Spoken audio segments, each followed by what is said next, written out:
we are back with part 2 of our motherhood panel, shit that you should know that you probably are not told about when it comes to motherhood. We're celebrating mothers as Mother's Day approaches, and this conversation is just getting even more realer and a little bit more crazier. So sit back, dive right on in, and enjoy part 2 of this interview. A good job. But the thing is, like, first, before we go into anything else, like, I want to say thank you guys, all three of you, for like being vulnerable and telling the truth, because like we don't hear this enough. And especially you three are entrepreneurs. All three of you have your own business. You guys don't work for like a specific company. You guys work for yourself. So like working for yourself and being a mother, that's like 10 jobs in one. So I just want to say thank you, because I don't hear enough of this with parents. Like, and I think since I was talking to Shan earlier in our other podcast we had, I was like, I when my best friend had her first kid, we were like 22, 23, right? I asked her how she was doing, but I didn't understand like the postpartum section of it because I was still super young. But like now, since my friends are getting older and we're all having kids, like I always check in, like, how are you doing? Not just the kid, how are you doing emotionally? Because I think that's so important. So for you guys sharing this, I'm amazed, and I'm so like, I mean, like, it's empowering for me to know that like this could happen. This is going to happen to me when I have kids or my friends, and I can have honest conversations with people, because like your partner won't know how you're feeling unless you tell them. And your family, like Shan was saying, like they'll say things and just like, what the fuck, like what the F, like what do you want from me? Like, how do you guys handle that? Like having pressure from like social media or people in your circle who are saying things to you that are kind of like low-key like rude as AF. Like how do you deal with that? Like Christina, Vanessa, Shan, like how? For me that was the hardest part. It was the and it could even be your own parents, but the in-laws specifically. Yes. Like my husband is Filipino, so he grew up in the Philippines. The culture is different there than how I was raised with my family, who was born here in Canada, and the cultural clashes post and seeing this is how you raise a baby, this is how you do things. Like there were even some cultural traditions where she was like, oh, to help you, because I ended up having like 1 or 2 stitches because there was a little bit of tearing, but she was like, we really need to boil some certain kind of leaves in a pot, and you can squat over it. And she was really pushing on that kind of stuff. And I was just like, I'm not squatting over anything right now. Like, no, thank you. But like, and then coming over and like losing breast pump parts and trying to do my underwear laundry. That was the day I broke.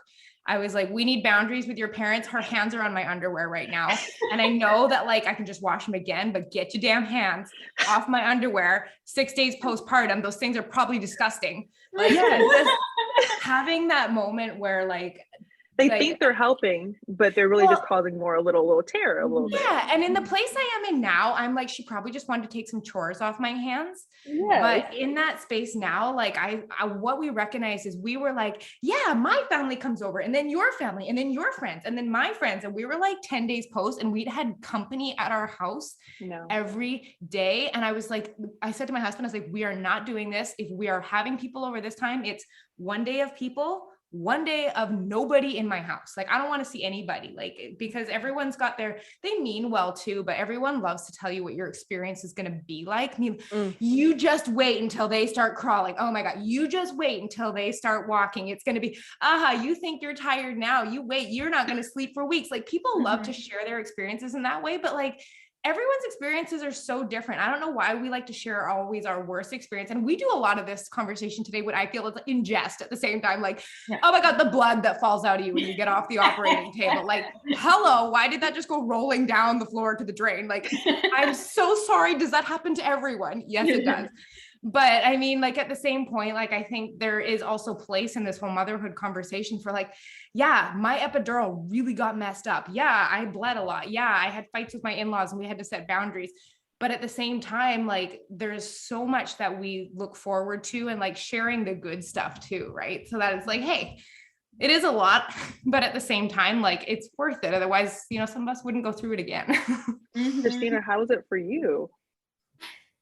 2 things. One thing that touched on is parenting styles. I love my husband. Oh my God, we're the best couple ever, and we get along so well. And then you have a baby, and you're like, wait a minute. I thought we were on the same page here. But with culture differences and background differences, that plays a huge role. And I don't think, I'm starting to see it now, but I don't think that's something that people will tell you. Like your parenting style with your partner and how you communicate with your partner during pregnancy, post pregnancy, as you're raising your children is so important, because what I think is right and he thinks the opposite, you clash, and then it affects the relationship. So learning how to parent on one accord is something that should be discussed before having kids. Like, what is your parenting style? Are you a gentle, like, disciplined person, or do you like to scream? Are you like, it's just things that couples should discuss. So I don't think people talk about that either. I know it seems like, because you don't know when you're going to get pregnant, you could be trying, but so it's not something you plan most of the time. I mean, even though you're practicing, if you will. We recommend talking to your partner at the beginning when you guys know that you're serious and that children are going to be a factor in your relationship, discussing that. The other thing is setting boundaries. My mom, I love my mother so much, like she's the best mom ever. And I'm super grateful for her. We live in New York. My family's in DC. She came and stayed with us for 2 weeks, like when I was in the hospital and my husband was tired, my mom was the one walking Tristan around the hospital. And her and Tristan have this most amazing relationship, but I find myself having to be like, hey, and she'll say it. She go, I'm a mom, right? You know that I raised 3 kids, right? And I'm like, yes, however, we are in a different day and age of parenting, and your parenting style, I don't fully agree with sometimes. So when it comes to my child, this is what I would like to see happen. And this literally happened last week. We let her watch Tristan for the first time overnight. Like this is the first time we got an overnight without Tristan in our lives since she was born. And my mom wanted to do something, and I was like, no. And she was like, what? I was like, no. She already feels like I have anxiety about everything, which I accept because I'm a new mom in the middle of a pandemic. Trying to figure this out is the anxiety of that already exists. So I accept my anxiety and work through it. But she was trying to do something, and I was like, absolutely not. And she was like, what? I was like, no, not happening. And she was upset, but I felt good setting that boundary to be like, I know that you're my mom. I know that you know how to mother, but when it comes to my child, this is what I want to happen, and this is what won't happen, period. So setting those boundaries with people to be like, and I'm quick, if someone's talking to me about something I don't want to hear, I'm like, hey, my mom's on the other line, I'm gonna call you back.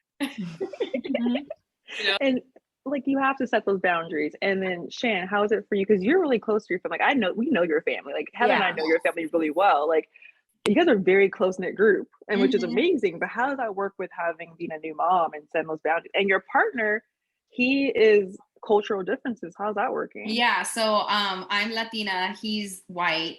And it is different, just like Christina was talking about, like even with my mom, baby-led weaning, what? You're not gonna give him the purees, you're just gonna give him chunks of food and he's gonna choke and blah, blah, blah, blah, blah.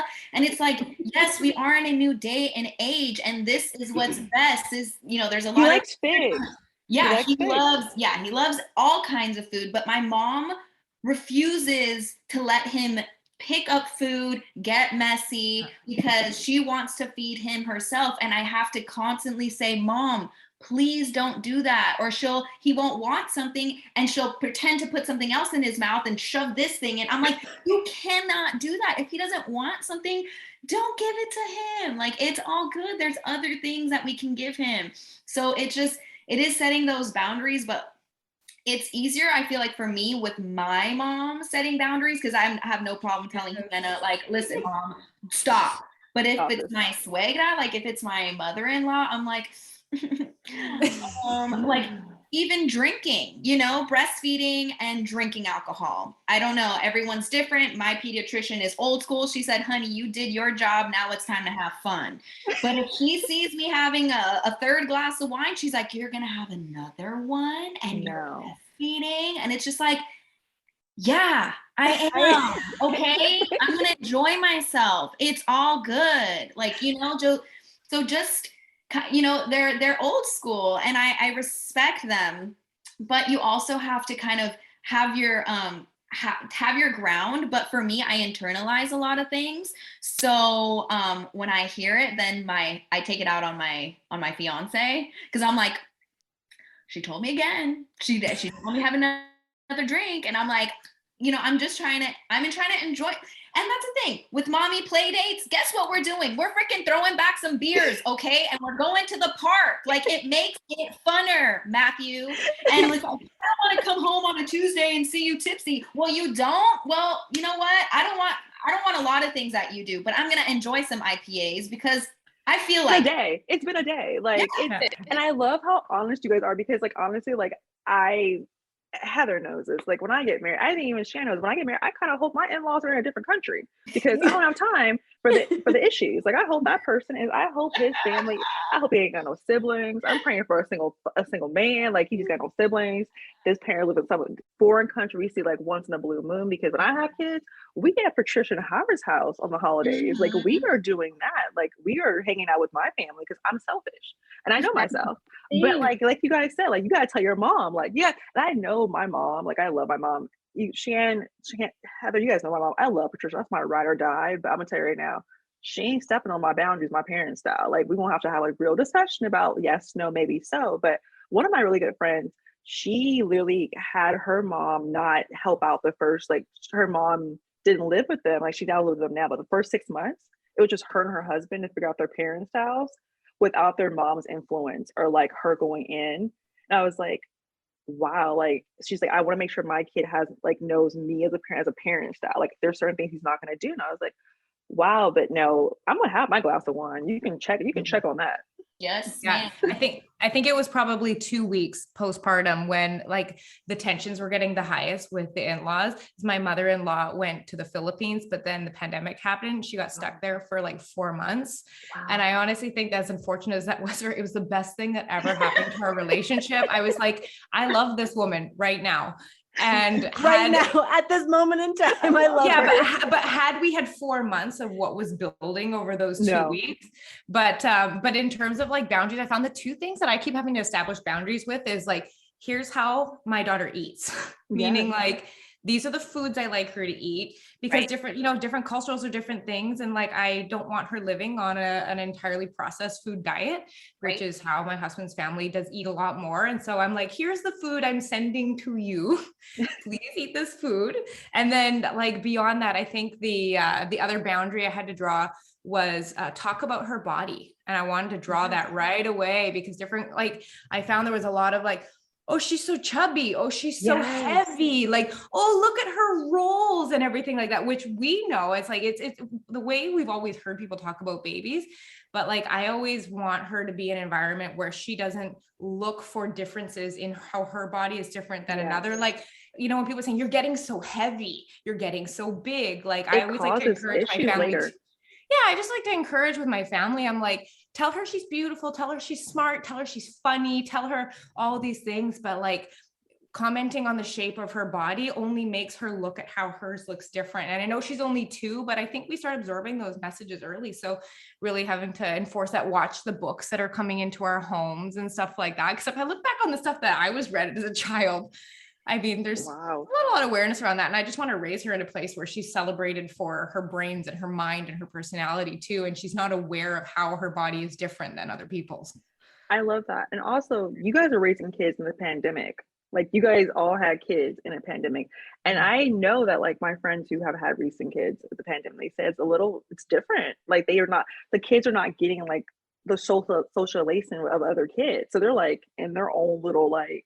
Or us. Yes, no like baby classes for us. Like there's nothing. Like I know like my friends' kids, like they look at me like I'm crazy for the first like 2 hours, like who was a stranger in my house, and then all of a sudden like this, hey, I'm happy to be around you. Like it's like a comfortability. Like how is that going for you guys raising kids in this pandemic? That's like our new situation. Are you afraid about losing if they're risking like not having social skills or anything like that? Yes, I'll be honest. Um, so we had started putting Tristan in gymnastics class and she was loving it, but the pandemic kind of picked back up again around the holiday season. And so I was just a little too nervous to have Of her around. course. There were a lot of reports of kids, catching COVID. And I was like, you know what, let's just scale back on that. And yes, she's weird with other kids, which is why I was mentioning earlier, we were on the virtual school tour because this school accepts her at 2 years old. Oh, And I was good. like, maybe it's time to kind of put her in an environment with other children. And I even talked to a specialist about it because I was like, I'm not an educator. I'm not a teacher. I'm not someone that works at a daycare. So teaching her, I feel that me and my husband have kind of reached a peak where we can actually teach her and it makes sense, or she wants to pay attention to what we're saying to her. And the specialist was like, send her to school. Like she was straight up. She said she's socially awkward. She definitely is. She's the same way with people, but I think she picks up on spirits too, because some people will come in and she's just like, hi, I'm Tristan, Others, she stays by my side until they're there for at least 20 minutes. And then she's like, okay, they're not going away. So they must be away, I'll talk to them now. I'll show them my toy. But I'm amazed at how well she picks up on things. Like she does her own laundry, no lie. She goes to get her hamper. The washing machine is on the bottom, so she opens the door and she puts her clothes in. She likes to water the plants. She goes and picks up the spray bottle and goes around the house spraying all the plants. This is too cute. Her being in the house, I do believe, played a role in her just having to pay more attention to us than doing normal kid stuff. Like even growing up, go play with your cousins, go play with your brother, she doesn't have that. So we're now trying to incorporate, we live in a building that's full of kids her age. So now we have a mom group chat, and we'll text and be like, hey, do you guys want to meet in the playroom? And we'll all go downstairs and let our kids just kind of run around. And she's starting to be more open to being around kids without being scared first. So, I mean, it's a lot. Because at first it was like, I just don't want my baby to get sick. I don't know what COVID is, like we can't go around anyone. And I definitely believe like that played a role in, even with her speech, like she tries to talk like an adult, she tries to speak in full sentences versus mama, cup. She's with you guys the whole time, so she's adulting at an early age. Adulting at an early age, and I'm just like, okay, maybe it is time to try to normalize socialization with her and other children, because she's going to need it. And I think that that opportunity has been taken away from them because of the pandemic, and which really sucks, because what will their social skills be when they get older? Yes, like Shane, I think you have the youngest kid in this group right now. How is that working for you? Wherever I go, he goes, girl. I don't, if mom's going to a party, okay, it's not kid friendly, then I'm not going. He can come, okay. I pass him around to everybody. Did you hold him yet? Told him. He's with all my friends, families, everybody talks to him, picks him up. I have friends from all, different diversities. Yes, so you do. Really, ethnicities, I really try to put him in as many social situations as possible. And we were doing baby music class and people were saying, oh, he's too young to start music class, but no. Is it really, when is really too young? He's going to start swimming class. So, we're just putting him out there, and we were kind of scared with the panini or whatever. When no, okay, we can't see anybody. We can't, especially 2 weeks before, because they were like, if your husband gets COVID, then he can't be in the delivery room. Yes. That was kind of like what was scary for us. And then of course, afterwards they're so vulnerable with their little, their bodies and stuff. But now it's like, you know what? I'm not going to be scared anymore. We've gotten COVID. Mateo actually got COVID on his first birthday, which sucked because we decorated the whole house, had the balloon arch, the cake, everything ready to go. And that morning he tested positive. So that was a really kind of Debbie Downer for us that we had to get past. But we have the antibodies now. We're not looking past, we're looking forward. And yeah, you just have to kind of keep living life, unfortunately. And he was only down for like, I want to say 24 to maybe 48 hours. And then he was completely fine. Okay, Mateo. Resilient. Yeah. What about you, Taneza? Yeah, well, my daughter was born in February and everything got shut down in March. So we had like all the people over, and then all of a sudden all the people were in danger. Like, remember that first March was like we didn't even leave your house unless it was like one person got groceries, you brought them home, scrubbed them with alcohol wipe at that point because nobody knew what was going on. But we didn't have anybody hold her beyond that for the first 4 months, which I think my family really missed out on that. Our family, like in general, doing that. And then I don't know, like things were a bit different in Canada, but we've had a lot of like extended shutdown of things, and there was no baby classes that we could go to. And I actually found one of the more interesting things to navigate was other parents' comfortability with COVID, because you go to the playground and like my daughter is always curious. She wants to talk to people. She goes and plays with kids of all ages, but you can see on the face of their parents, the different levels of comfort. Some people are like, sure, let our kids play. Some people are like, your baby doesn't have a mask on. Like, I'm not comfortable with that, but like nobody says anything. So there's this really awkward, you could tell both people are like, are they comfortable that my kids are that close to their kids when it's strangers, right? And there's no established, like, here's the rules of the playground. So like really being like, well, I hope that parent doesn't mind that my daughter is like right up in her face, because I don't really know what to do, but that was really interesting to navigate now. And I'm on the same page as Shan right now. At this point, it's just like, me and my husband, we had COVID 2 weeks ago. My daughter had it last Monday. Like we're through it now. And at this point, we're just like, all right, no fear. We're just going to live our lives at this point. So we're in the same place you are. Yeah. All right. I love the honesty of that. Yeah, me too. But to kind of like wrap it up just a little bit, I think we need to, I think we did a pretty good job at hitting at the shit we wish we knew. And then, and go for it. Yeah. Vanessa. Hannah, baby girl. Mm-hmm. Yeah. Did she have, was she bleeding when she was born, like in her diaper? So they say that some girl, I took her to the urologist. Go ahead and tell them. What? I was shocked. We couldn't go on without this. So baby girls have a period pretty much when they're born. What? Yeah. They're suffering already. They're detoxing off of our estrogen and progesterone hormones. Like I took a photo of it. I took her to the kidney doctor because I was like, what is this? There's blood. Like he's like, oh, that's a baby period. I was like, baby period? How long does this last? Yes. It was just like out. How long does this last for? Just like one day or like multiple days? It's like a clot, right? It was like ours was like a week, or it was like 7 days maybe. She had a real period. A real period, yes. You know how when we get our periods, it's a withdrawal from estrogen, right? That's what it is. It's the withdrawal absence causes the lining to shed. Well, when they leave us, they don't get our estrogen anymore. So they go through an estrogen withdrawal and bleed. Like that literally blew my mind. I was like, there's something wrong. That's not supposed to be in the diaper. That's not poo. Is that poo? Is that red poo? Like, what are we eating here? Like, oh my God. Okay. So only girls have that. So Shan, you lucked out over here because. Yeah, but the guys have to get circumcised, and then you have to like put a pad of like Vaseline on their pee for like a week or two until it like heals. Yeah. And then the umbilical cord, I didn't know that you had to like not bathe them or touch it or anything, and then it falls off. And it's your laundry usually like somewhere you don't want to find it. It's like in your bed sheets by the socks at the bottom of the bed. Like, what the frick is this thing at the bottom?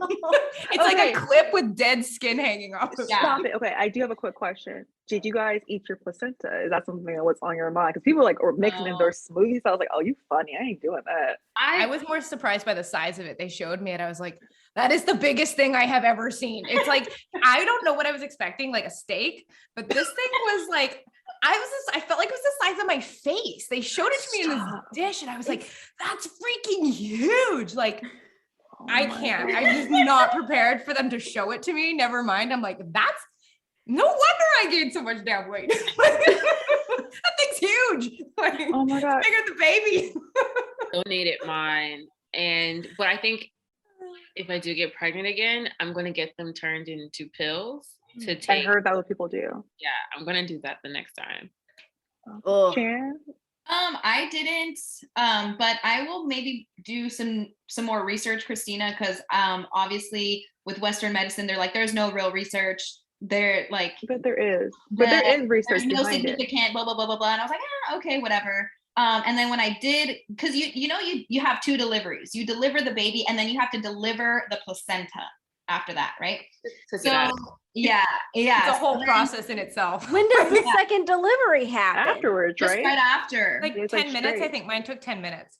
So like you push out a baby wow. and then 10 minutes later they say No, push You're like again. one more You push push, out- one more push, and then you deliver the placenta. See, for me, it was the placenta didn't come out right away after. And this is also something I didn't know. So we did delayed cord clamping, which basically means I let the cord pump dry before cutting it, because so much of that cord blood has cord stem cells, it has oxygen, it has all that stuff. So we let the cord pump dry into the baby before we cut it. But then you have the end of this cord and it's attached to you, like your placenta is still inside you. And it's like having a pull toy coming out. And then mine didn't come out right away. So like, we're just going to give a little tug now. And they're like pulling on this like tube that's coming out of you. And then the placenta came out. I was like, oh, hello.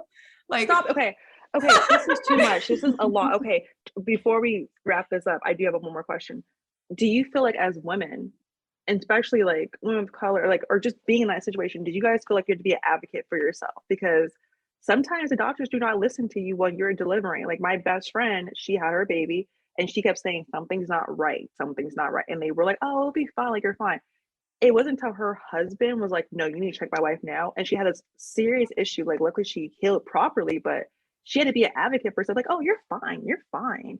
Did you guys feel like you have to be an advocate for yourself in the delivery room or with your kids in general at doctor's office? Yes, my stupid doctors didn't know I was pregnant. Yeah, so you have to be an advocate 24/7. And then I freaking went in and they're like, That by the looks of your blood work and by the looks of you, you're probably 4 to 6 weeks pregnant.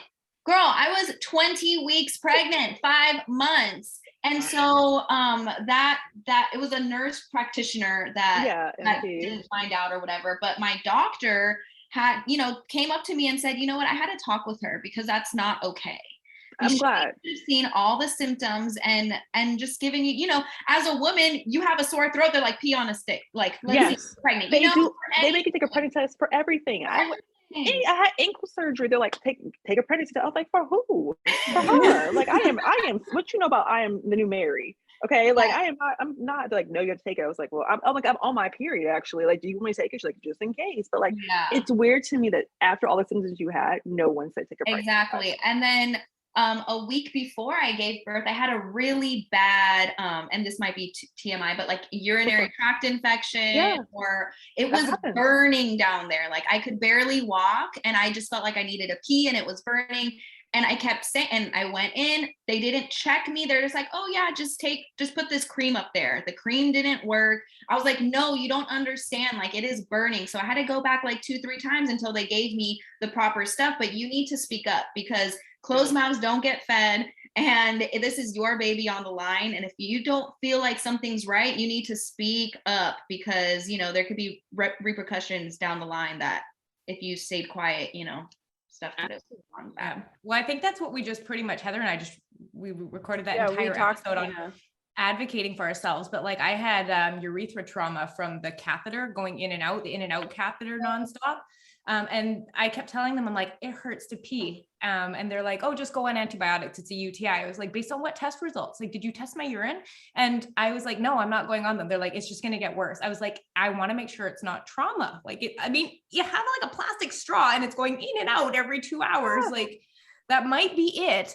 And of course the test came back negative and I would have been on antibiotics for no reason. And they just wreak like havoc on your gut. But there's even so many things going through this pregnancy that I've taken on myself that is quite new, questioning everything. Why are you giving me this? Why are you prescribing me this? Like for me this time, like it's so normal when you go through pregnancy to get the diabetes test, the gestational diabetes test, right? And they basically give you what's the equivalent of like something like 2 cans of pop worth of sugar in one sitting, and then they watch your blood sugar. And I'm like, oh, I've never had issues before, so why don't we just test my resting glucose levels and my what's called your hemoglobin A1C? I said, if you see an issue, then I will do that, because in the way I live my life, I wouldn't have that much sugar in one sitting ever. And this is traumatic for my baby. I was very sick last time this happened. And it's amazing how many people don't know that you can ask questions about that stuff. Like, is this a good test for me, or is this a blanket thing that everyone gets? So this time, a lot of the tests, I was like, tell me why, tell me the proof behind it. Why do you think I'd be at risk for this?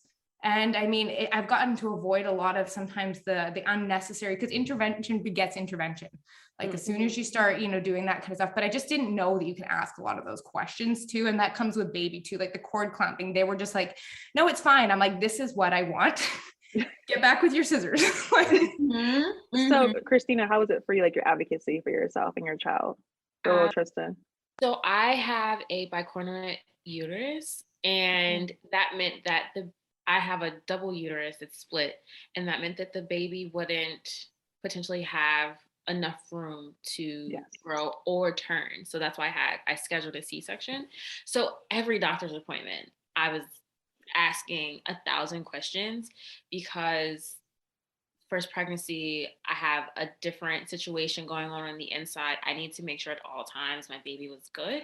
And then of course in New York, when it comes to the Black maternal rate, like it's extremely high, because doctors don't listen to Black women when they are delivering these babies or going to these doctor's appointments. And so I definitely had to speak up for myself in every appointment to make sure you guys are doing everything right. And does the baby have enough room?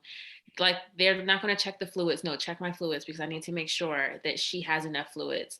And this was like the scariest thing my husband and I had to go through, but the day before my surgery, I wrote a note out to him to say, hey, if something happens to me, no matter what my mom says, no matter what the doctors say, this is what I want to happen. If it comes between saving me or the baby, save the baby. Like, I wrote all this out so he had it in writing, especially knowing that I was going in for a C-section and, things could go wrong. Complications. Yeah. Correct.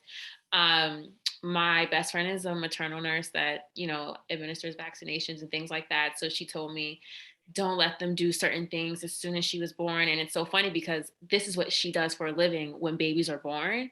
But she told me to make sure that I didn't let them do certain things when she was born. So making sure that my husband knew those things and wouldn't budge on it. So because I was laying on the table, with my organs out, he had to also be that advocate for me, because I need you to be a strong voice in this situation.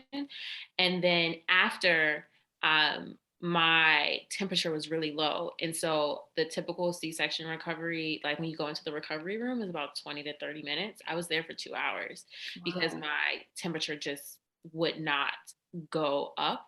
And my mother, I told you, she plays no games. So I have the most beautiful picture of her, like, I'm holding my daughter and my mother has the most serious look on her face that she's looking at the doctor like, make sure that she's good. You come check on my daughter every 5 minutes to make sure that this temperature doesn't drop at a significant rate. Like, so my family were also advocates and voices for me when I couldn't be. And I think that's important as well, to make sure your husband, your partner, your mother, whoever's in that delivery room knows exactly what you want to happen, so that if there are any complications, you have a bunch of people speaking on your behalf and not just yourself, especially if you can or you're not.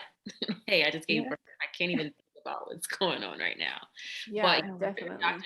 It wasn't until my final doctor's appointment that I had it was a Black woman, and she told me, she was like, ask as many questions as you want. She's like, whatever questions you have, ask them right now, because they might not tell you when you get in there. Even during the pregnancy, I didn't want to get a flu shot. My best friend, maternal nurse, said, you don't have to get it. It's fine. And the doctor said, you will die if you catch the flu. And I was like, why No, I'm not. me as a pregnant woman?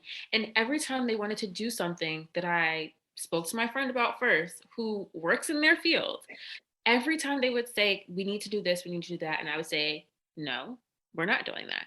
No, I don't want this to happen. And they would, before they can even say anything, I was like, my best friend, who's a maternal nurse, works at a hospital where she does these things. And she let me know that I don't have to do that. And they would back off.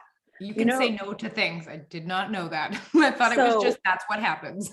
Okay, so the next podcast we have with you guys, we have to like talk about like the no's and the yeses, and about like playground behavior, or like raising girls and raising boys, or like these are such big topics that people don't talk about. And I think for Heather and I, who do not have kids at this time, this is such great information for us, because like I'm gonna have a C-section, so I need to know what Christina is dealing with. I need to know, like, Shannon lived in the Bay Area. How's it raising the kid in the Bay? Like, it's a different world. And then you, Vanessa, like, just all the knowledge you have about like these cords and stuff. I'm like, oh wow, girl, like, you putting it out there. A placenta bigger than your face. Stop it. So Heather, let's wrap this up. Yes, let's wrap this up. I want to thank everyone for being on this panel and for sharing their knowledge and being super vulnerable. We really, really appreciate it. And make sure to follow these ladies.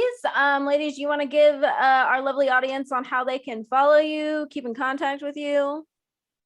Yeah, I'm on Instagram most of the time. My handle's at Tanessa Shears, and I'm also host of the Becoming Limitless podcast, which is all about biohacking for entrepreneurs. It's great. It's great information.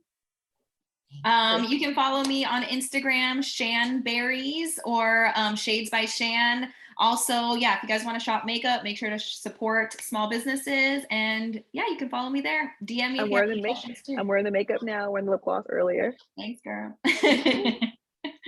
I am at Christina N. Wilds on everything, Wilds with an S on the end.